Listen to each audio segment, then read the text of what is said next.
មកវិញហើយណាថ្លៃអោក៏ឡាបដែលបងស្រមៃតើថ្លៃនៅទីណាអូនបងត្រឡប់មករកពើ10 ឆ្នាំផុតទៅហើយស្ងួន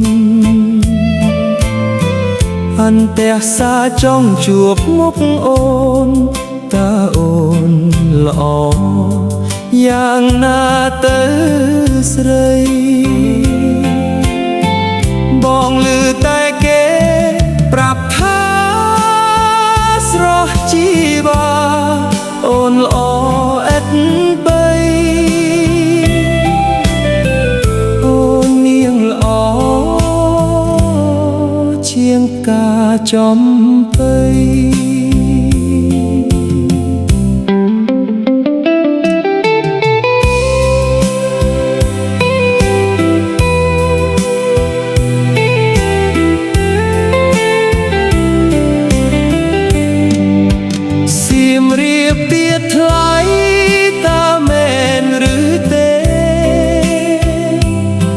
បើសិន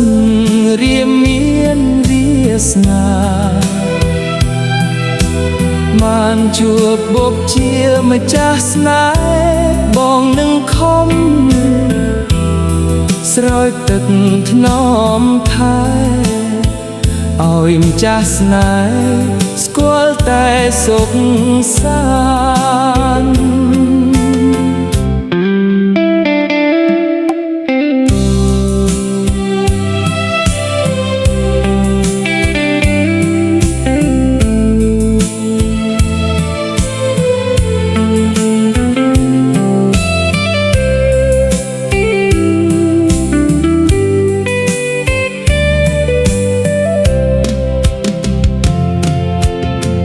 បងឮតែគេ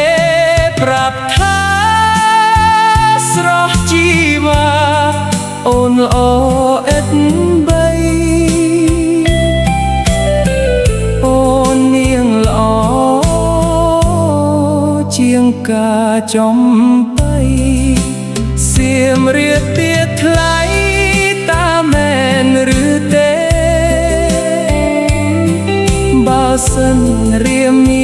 នស្នាបានជួបបុកជាម្ចាស់ស្នេហ៍បងនឹងខំស្រោចទឹកថ្នមថែឲ្យម្ចាស់ស្នេហ៍